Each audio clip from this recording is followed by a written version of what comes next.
정원석입니다. 안녕하십니까. 날이 많이 추워졌죠. 겨울이 성큼 와 있습니다. 아침 기온이 이제 뭐 영하로 떨어지는 거는 그냥 이제 다반사처럼 이제 이루어지고요. 강원도에도 이제 눈도 많이 와 있고, 그리고 그야말로 이제 겨울 같습니다. 뭐 많은 분들이 아시다시피 제가 올해 건강이 좀 좋지 않아서 상반기에는 거의 이제 활동을 못했고, 하반기 들어서 이제 조금씩 영상을 통해서 여러분들의 인사를 드리고, 여러분들에게 도움이 될 만한 내용들을 말씀을 드리고 있습니다만, 사실은 뭐 태양광을 중심으로 한 신재생 에너지에 대해서 별로 이렇게 할 말이 별로 없어요. 시장 자체가 너무 많이 죽었습니다. 왜 어느 정도 죽었냐면, 제 느끼기에 한 10개의 그 업체들이 있었다 그러면 한 8개는 사라진 것 같아요. 이게 또 이제 업체가 그래도 나름대로 이제 업체들이 있었을 때는 좋은데, 이게 시장에 또 어떤 영향을 주냐면, 10개의 업체들이 예를 들어서 뭐 열심히 이제 태양광 설비를 해가지고 뭐 한 달에 뭐 한 30명 정도 한 업체에서 예를 들어서 10명씩 고용을 하고 있었다. 10명씩. 이거는 이제 뭐 사무직부터 시작해갖고 현장 설치까지 이제 같이 이제 하는 부분인데, 10개니까 쉽게 얘기해서 한 100명 정도가 이 태양광 이제 발전소 사업을 하는 업체를 중심으로 해서 이제 먹고 살았다고 보는 거잖아요. 그런데 갑자기 이 시장에서 한 8개 정도가 이제 업체가 사라진 거예요. 그러니까 한 80명 정도가 이제 갑자기 해고 상태가 된 겁니다. 해고 상태. 근데 더 웃기는 건 뭐냐면, 사실은 이런 내용을 이제 안 얘기하려고 그랬었는데, 별로 이렇게 기분 좋은 얘기가 아니어서 얘기를 안 하고 싶어 했는데, 자, 메이저 쪽에 이제 기업들이 있으면, 그게 이제 뭐 메인 기업이 있고, 1차, 그 다음에 2차 하도급 벤더들이 있는 거잖아요. 네. 그런데 이 메인이 죽어버리니까 1차, 2차 이제 벤더에 속해서 삶을 꾸려오던 사람들한테 문제가 생긴 겁니다. 근데 이제 희한하게도 닥치면 이게 다 방법이 나오죠. 궁하면 통한다고. 이런 이제 메인 업체들하고 1차, 2차 벤더들이 이제 계속 같이 이제 손을 잡고 일을 하다 보니, 태양광 발전소의 전 과정들을 2차 벤더까지도 다 알게 된 거예요. 과정 자체를. 어떻게 계약을 하고, 어떤 과정을 통해서 허가를 얻고, 어떤 과정을 통해서 검수를 받고, 최종적으로 한전의 S&P 계약은 어떻게 하며, 그리고 이제 REC 등록까지 어떻게 하는지를 이제 다 이제 2차 벤더들까지 다 이제 알아진 거지. 알아지다 보니까 또 이 태양광 업계는 또 어떤 부분이 있냐면, 이 구조물 같은 경우에는 저희는 이제 구조물을 저희가 직접 설계할 때가 더 많은데, 세부 구조물 같은 경우는 실제로 저희도 이제 아주 디테일 구조물은 설계를 잘 안 해요. 안 하는데, 이 구조물을 전문으로 제작을 해주는 전문 회사가 따로 있습니다. 전문 제작 회사가. 그래서 태양광이 이제 발주가 되면, 이게 이제 메인 업체에서 계약을 해서 구조물 업체에다가 이제 발주사 허가를 득할 때 기본 이제 도면이 하나 필요하니까, 이제 그 도면을 이 구조물 업체다 주면, 구조물 업체에서 아주 디테일한 구조물 도면을 만들고, 그 구조물 도면을 기반으로 해서 구조 검토도 받고요. 구조 검토도 받고, 그리고 이 구조물 업체에서 만든 도면을 가지고 구조물을 제작한 다음에 납품을 받는 거거든요. 그러니까 사실은 뭐 이런 태양광 업계뿐만이 아니고 전체 산업 업계들이 다 그렇게 다 조각조각 나 있죠.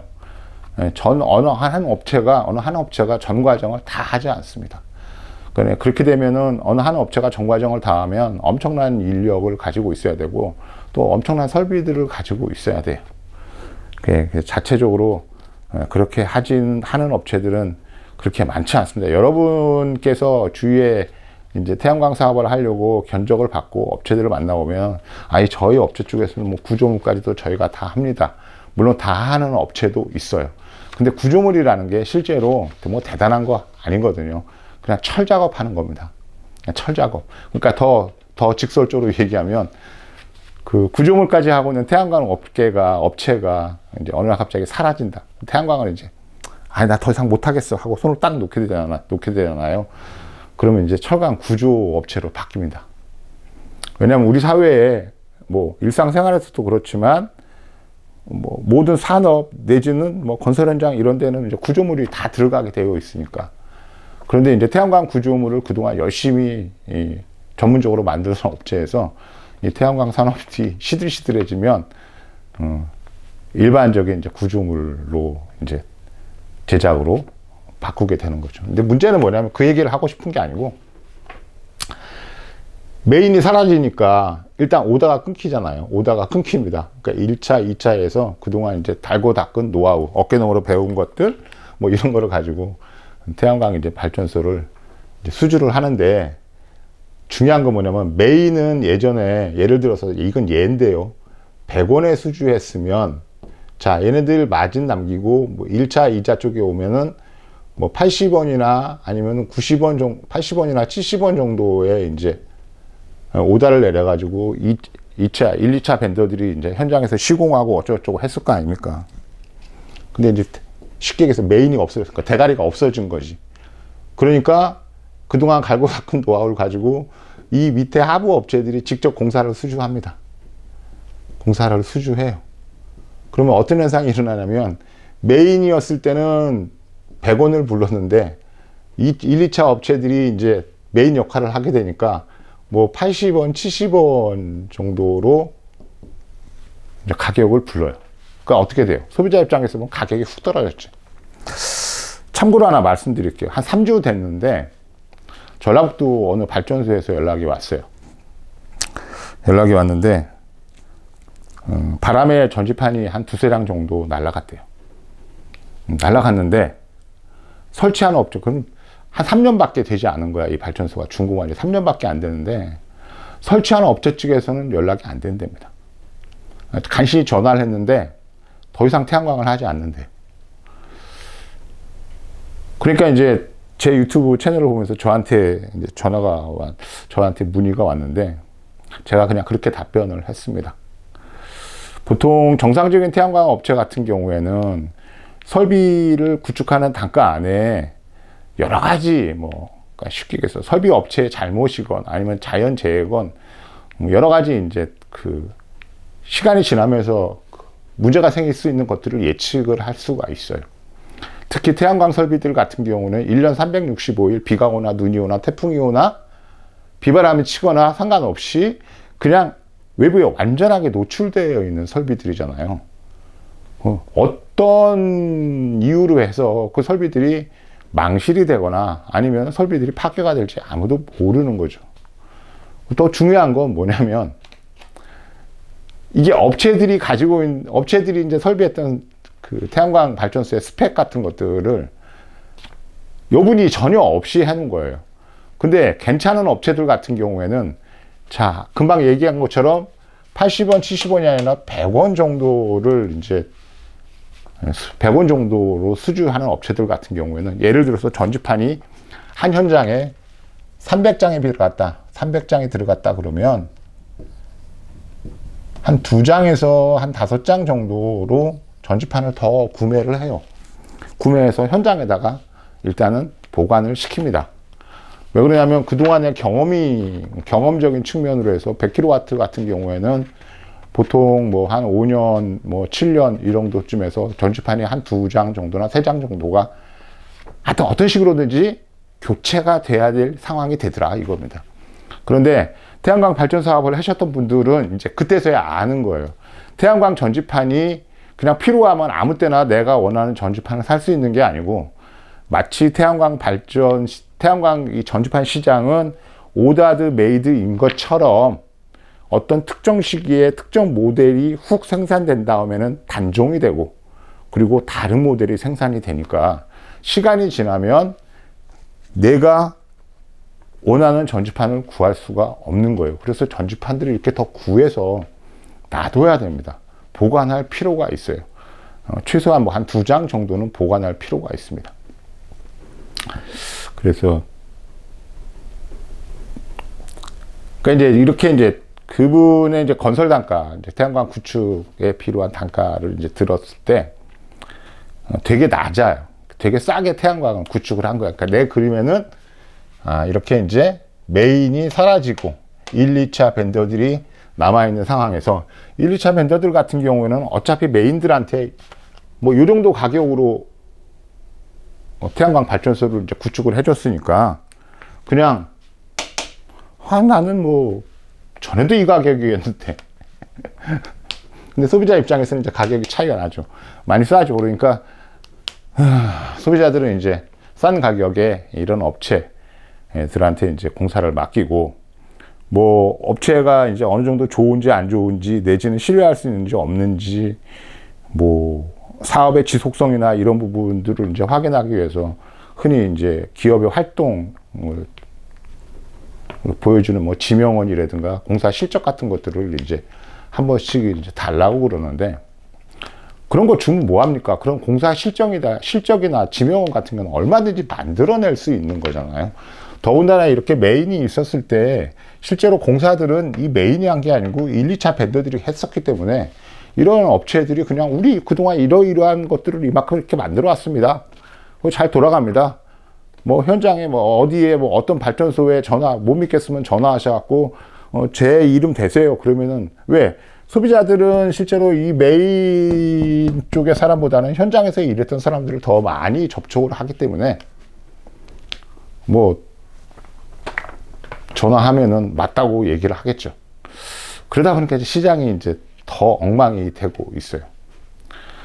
시장이 더 엉망이 되고 있고 문제는 뭐냐면 전라북도에서 전화 온 것처럼 필요할 때 그게 유상이든 무상이든 설비에 대한 유지를 내지는 AS나 관리나 보수나 이런 것들을 해야 되는데 그건 사실은 공사를 한 업체가 제일 잘 할 수 있거든요. 그리고 공사를 하는 업체가 나름대로 책임감을 가지고 했을 때 비용도 가장 저렴할 거고 그리고 가장 빠르게 대응할 수 있어요. 그런데 이제 그런 업체들이 사라져가지고 그렇게 되면 이제 다른 업체들한테 그에 대해서 이제 제가 그렇게 얘기했습니다. 똑같은 3년 정도 지났는데 똑같은 전지판을 구하는 것이 힘드니까 비슷한 출력대에 비슷한 용량대의 전지판들을 인터넷으로 구매를 해서 택배로 받아놓고 그 다음에 주변에 태양광 일을 하는 분들을 수배해서 그분들한테 이 부분을 이제 처리하도록 하되 한국 사람들은 이러거든요. 자, 어떤 게 망가져가지고 어떤 사람이 와서 그 물건을 손대고 돈을 받아가면은요, 한국 사람들 그 사람한테 그 설비에 대한 모든 책임을 다 지으려고 그래. 그러니까 흔히 말해서 당신이 엊그저께 만지고 갔잖아 이거거든요. 근데 이게 받아들이는 입장에서는 나는 이거 그냥 이렇게 쥐꼬리만큼밖에 안 됐는데 나보고 뭐 전체에 대한 어쩌고저쩌고 당연히 뭘 하려니까 설비에 손을 댄 거 맞지. 하지만 내가 과연 그만큼을 내가 감당을 해줘야 되나? 이런 부분이 있으니까 제가 그 발전소 소유자한테 그렇게 했어요. 그렇게 해서 인터넷으로 전지판을 구매하시고 사람을 수배해서 그 사람들한테 이 부분을 전지판을 이제 망실된 부분들을 채워서 정상적으로 발전이 되면 똑같은 그 부분에서 그 문제가 일어나기 전에는 그분들한테 절대로 전화를 하거나 그러지 마셔라. 그리고 그 부분을 분명하게 와서 일해주겠다고 한 사람한테 당신네들이 이렇게 전지판을 여기서 이만큼 보수해 갔어도 나중에 다른 부분에 의해서 그 부분까지 당신들이 뭐 책임을 지고 그럴 일은 없으니까 그런 두려움, 실제로 두려움이 많아요. 저 같은 경우에도 흔히들 그렇잖아요. 기술 업종에 있는 사람들 같은 경우는 남이 손댄 기계, 남이 손댄 물건들은 손 안 대려고 합니다. 왜냐하면 그걸 최종적으로 손댄 사람한테 소유주는 모든 책임을 다 지우려고 해요. 아까 금방 얘기했듯이 당신이 만지고 간 다음에 이래. 이런 태도들을 거의 대부분 보입니다. 나는 안 그럴 것 같죠. 근데 답답해지면은 그런 말이 툭 튀어나오고요. 그리고 적절하게 대응할 수 없을 때는 아니 당신이 맨 마지막에 만지고 갔잖아. 당신이 뭘 잘못 만진 거 아니야? 이제 이 소리가 나오면 이제 문제가 심해지는 거죠. 자, 엉뚱한 얘기를 했는데요. 그냥 이제 오늘 본론으로 들어갑시다. 본론으로 들어가서 지금 오늘자 S&P 가격이 한 130원 정도 되는 것 같아요. S&P가 한 130원 정도 되는 것 같고요. REC가 거의 한 80원 정도 되는 것 같습니다. 이게 이제 킬로와트당으로 바꾸면 이 정도 되는 거예요. 80원. S&P가 130원. 요거 두 하면 얼마예요? 210원이죠. 근데 사람들이 S&P가 작년에 비해서 한 20% 정도 마이너스 됐어요. 그 대신 이제 REC는 실제로 작년에 비해서 한 40% 정도 업됐습니다. 제가 맨날 얘기하는 게 사실은 전기를 1kW당 200원 정도 팔 수 있으면 정말로 띵호하다. 띵호하다. 정말로 좋은 거다. 실제로 1kW 구축을 하는데 구축비가 100원이 안 들어가고 200원이 안 들어가거든요. 200원 이하거든요. 1kW 구축비가 200원 이하인데 실제로 1kW를 구축을 해갖고 200원 이상을 받으면 이거 괜찮잖아요. 그죠? 괜찮은 거란 말입니다. 그러니까 이런데 이제 뭐 경제 공부를 좀 하셨던 분들은 야, 그거 웃기는 소리 하지 마. 그 20년 동안 감가상각하면 20년 지나면 설비의 가격은 제로인데, 그런 식으로 이제 호도하지 말라. 뭐 이렇게 이제 댓글도 올라오고 가끔씩 전화 와서 이제 저한테 뭐라 하시는 분들도 있는데, 저는 한 18년, 20년 그 이후에 만들어진 전지판들은 저는 뭐 한 30년은 그냥 당연히 가는 거고요. 한 40년 정도까지도 무난하게 갈 수 있다고 생각을 하고요. 효율도 그렇게 많이 떨어지지 않을 거라고 생각이 들어요. 왜 그러냐면 이게 전 세계적으로 똑같습니다만 태양 전지판은 사실은 한 10년 전만 해도 거의 대부분 수작업으로 만들었어요. 사람이 일일이 쉽게 해서 거의 수가공 형태로 전지판이 만들어졌는데 이게 태양광 시장이 전 세계적으로 규모가 커지고 시장이 커지고 그래서 더 많은 전지판이 필요해지고 실리콘 가격들은 상대적으로 낮아지고 하니까 자, 원료도 떨어지는데 수요처가 많이 늘어나면 어떻게 돼요? 기업들은 투자를 하게 돼 있고 그리고 그 다음부터는 자동화를 하게 되죠. 그래서 지금의 태양 전지판은 아주 정밀한 수준까지 자동화되어 있어서 실제로 태양 전지판에 그렇게 많은 제작에 많은 비용, 노동력이 들어가지를 않아요. 그러면 우리가 그냥 기계를 이용해서 마치 기성 어떤 특정한 물건들을 하나하나씩 똑같은 스펙으로 이렇게 만들어내는 것처럼 그렇게 만들게 되면 첫 번째는 품질이 좋다는 겁니다. 사람이 물론 이제 장인 정신을 가지고 물건을 만들게 되면은 정말 오래 가고 내구성 좋은 물건을 만들 수 있겠습니다만 일단 100kW만 구축해도 태양 전지판이 한 300장 정도 필요하거든요. 그런데 전지판 회사에서 하루에 300장만 만들까요? 엄청나게 만들거든요. 그것들을 다 일일이 수작업을 할 수 없어요. 그러니까 다 자동화 시켜놨습니다. 그리고 전지판의 생명인 이제 실리콘 웨이퍼 같은 경우에도 지금은 기술 수준이 상당히 높아서 크게 이렇게 문제를 일으키고 그럴 것 같지는 않거든요. 태양 전지판의 핵심은 사실은 기밀성이거든요. 그러니까 실리콘이 얼마만큼 유리 뒤에서 최초에 만들어질 때처럼 밀폐성을 가지고 기밀을 유지해서 대기적으로부터 습기나 이런 부분들이 유입되지 않아야 되는 거예요. 태양 전지판에 습기가 들어가면 일단 전지판은 실리콘 셀이 바로 문제를 일으킵니다. 그래서 바로 효율이 떨어지고요. 효율이 떨어지는 정도가 아니고 전지판이 그냥 그대로 못 쓰는 상태까지 가는 거니까.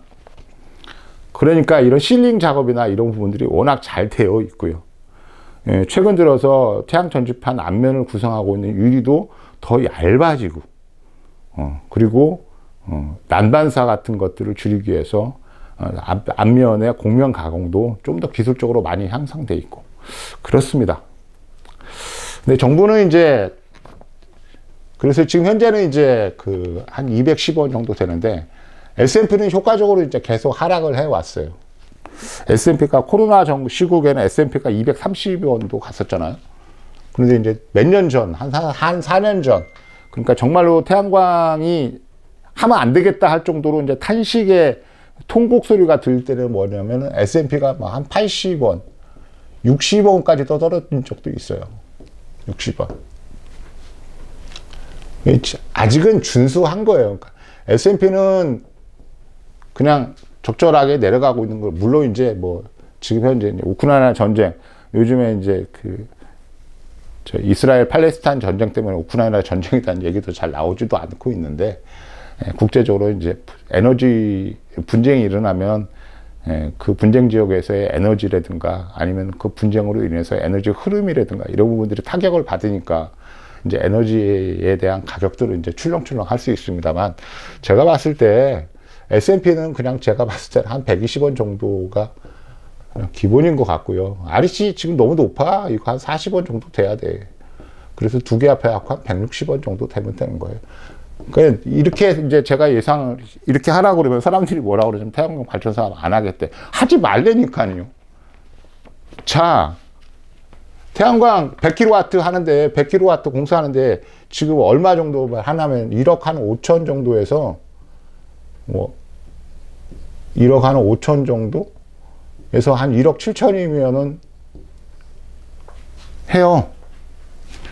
자, 그런데 1억 5천에서 7억 7천 들여가지고 매달 160만 원씩 월급을 받는, 20년 동안 받는 이런 사업, 이런 장사, 이게 어딨어? 없어요. 사실은 이 부분 때문에 태양광 발전 사업을 하려고 하는 건데, 부동산에다가 만약에 이렇게 1억 5천 뭐 이렇게 담가 놓는다 그러면은 한 달 수익이 얼마 정도면 아주 띵와 그러냐면 한 달 수익이 한 100만 원 정도 되면 아주 우수하다고 보지. 부동산은 이제 최고 수익률이 한 6% 정도 되는 거 아니에요. 그런데 태양광 같은 경우는 이 정도 되면 거의 뭐 9%, 8% 뭐 수준으로 수익이 많이 만들어지는 거잖아요. 문제는 가끔 지적이 되는 게, 저런 상태가 계속 유지가 될 거냐. 특히 이제 우리나라는 이제 알게 모르게 수소에 많이 투자가 되어 있어서 수소 에너지로 이제 바뀌게 되면 나름대로 태양광 같은 경우에 사회적인 중요도가 떨어져서 타격을 받지 않겠느냐, 이렇게 이제 예상을 하시는 분도 있는데, 태양광하고 수소는 비슷한 신재생에너지 안에 카테고리지만 완전히 또 달라요. 수소는 사실은 거대 자본, 아주 많은 기술력, 그리고 더 많은 사회적인 어떤 보호들이 있어야지만 가능한 거지만, 태양광은 그렇지 않거든요. 태양광은 굉장히 쉬워요. 그리고 굉장히 빨라. 인프라를 구축하는데 태양광만큼 쉽고 빠르고 저렴하게 인프라를 구축할 수 있는 게 없어요. 근데 태양광은 이제 낮에 해 뜰 때만 발전을 하고 나머지 시간대는 발전을 하지 않는다는 이제 불확실, 이제 비연속성, 출력의 안정성, 이런 것들이 이제 떨어지니까 그렇습니다만, 그럼에도 불구하고 지금 현재 지구상에서 벌어지고 있는 여러 가지 위기에, 특히 이제 대표적인 기후 위기에 대응할 수 있는 가장 쉽고 가장 실천적인 방법이 태양광을 늘리는 거잖아요. 물론 풍력도 굉장히 중요합니다만, 근데 문제는 이 태양광이나 풍력 같은 신재생에너지는 국가에서 REC 같은, 내지는 매전할 수 있는 틀을 만들어 놓고 실제로 투자는 민간인들이 하게 했단 말이에요. 그러니까 민간이 주도하는 부분인 거지. 그런데 민간이 주도하는데 이 안에서 어떤 수익이나 이런 부분들이 일반 다른 산업처럼 폭발적으로 일어나기를 바라는 거는 그건 넌센스인 거예요. 왜냐하면 정부에서 이미 수익률을 정해주잖아요. 그러니까 지금 최근에 이제 태양광 업계에서 정말로 지금 이제 화두가 되어 있는 게 이제 REC 상한제잖아요. REC 상한제. REC 상한제 하려고 만지작 하고 있어요. 이거는 이제 시장의 안정성을 확보하겠다는 측면이지만, 시장 안정화를 이제 목표로 하고 있지만, 이건 뭐예요? 그냥 통제하겠다는 얘기하고 똑같아요. 어떤 통제? 컨트롤 하겠다는 얘기죠. 가격을. 그럼 무조건 이제 가격을 이제 후려쳐갖고 밑으로 꺾을 것이 아니에요. 이 정도 수준이 되면 더 이상 손대지 않을 거예요. 그래서 제가 태양광 발전 사업자들은 기본적으로 수익 차트를 킬로와트당 매적 가격을 160원 이상으로 쓰지 마셔라. 그러면 늘상 160원 이상은 벌 거다. 160원 이상은 받을 거다.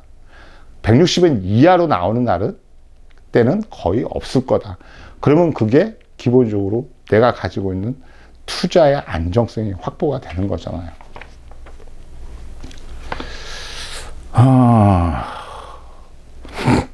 이 이제 태양광 발전, 이 이제 국가 REC, 뭐 여기에는 이제 좀 어려운 개념도 있어요.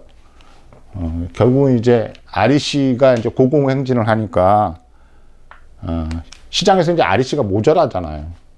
이게 가격이 올라간다는 얘기는 시장에 이제 수요를 못 받쳐준다는 얘기인데, 공급이 딸린다는 얘기하고 똑같거든요. 공급 부족이 일어나고 있다는 얘기예요. 그럼 여러 가지 이유가 있습니다만, 그러니까 정부에서는 이 REC를 상한제를 하거나 아니면은 국가 REC, 국가가 가지고 있는 REC를 시장에다 풀겠다 이거예요. 낮은 가격에.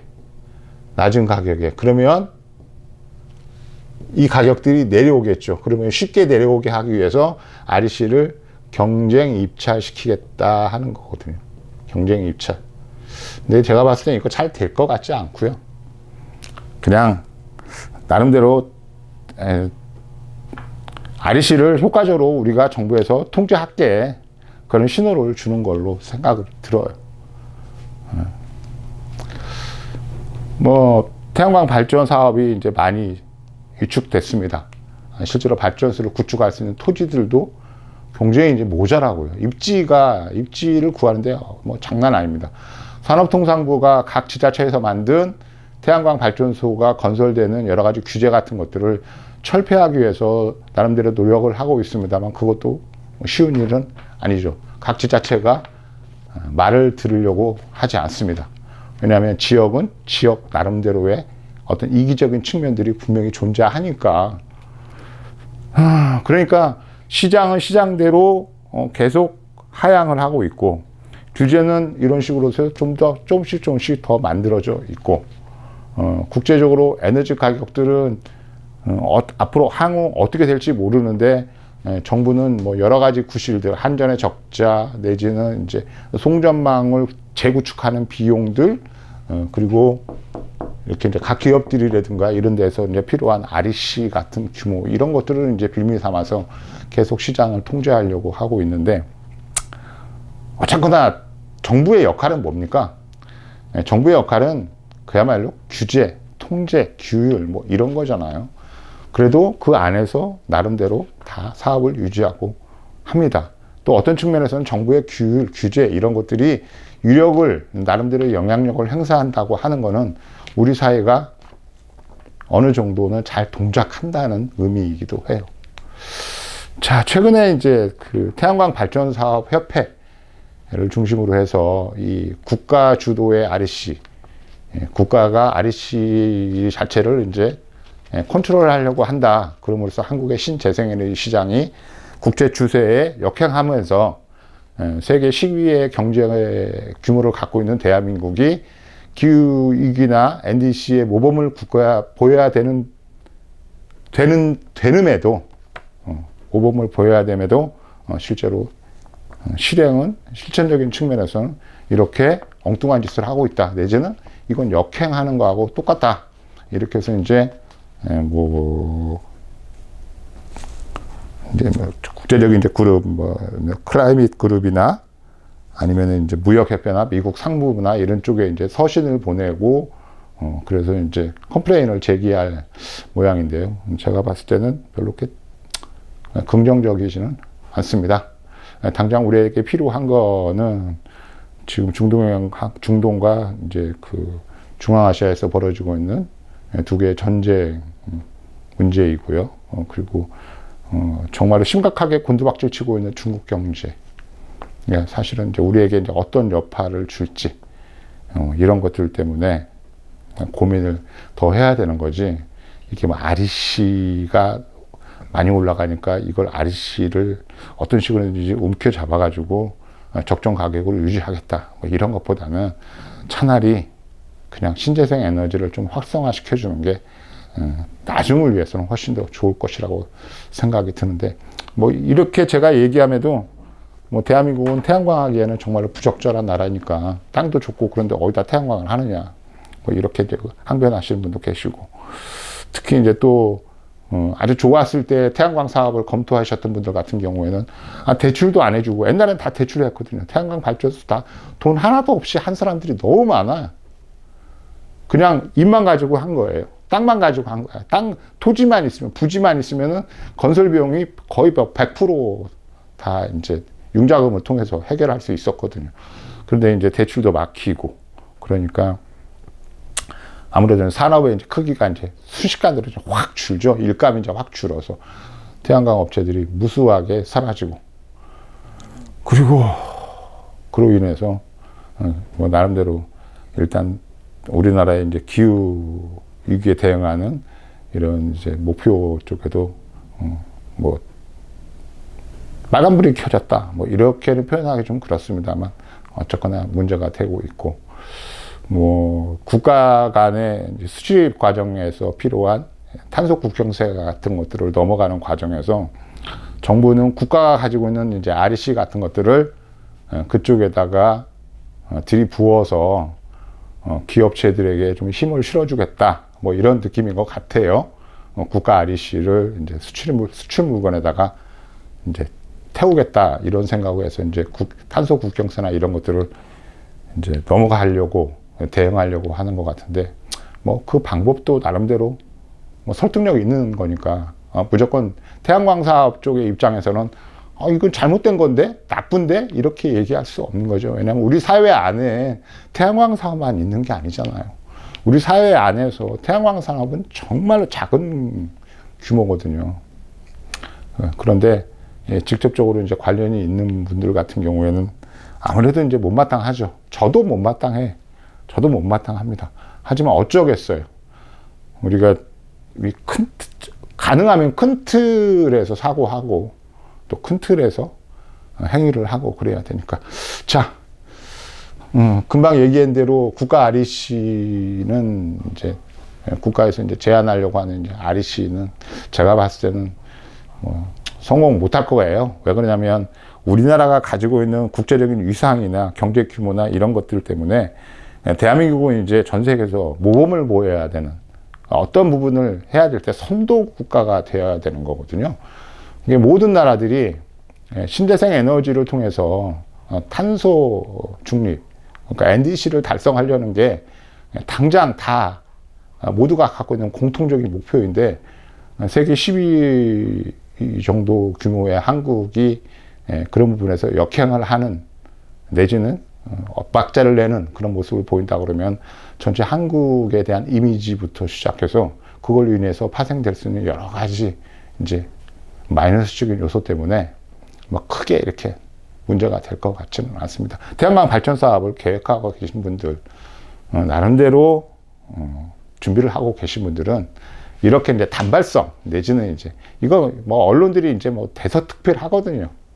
하고 이제 뭐 태양광 발전 사업 협회라든가 기존에 태양광 발전소를 하시는 분들 같은 경우에는 난리가 난 것처럼 내지는 이제 그렇게 얘기를 하는데, 그런 부분에 좀 흔들리지 마시고 나름대로 그냥 좀 더 이성적으로 사업 계획을 짜고 그랬으면 좋겠습니다. 태양광 발전소는 괜찮아요.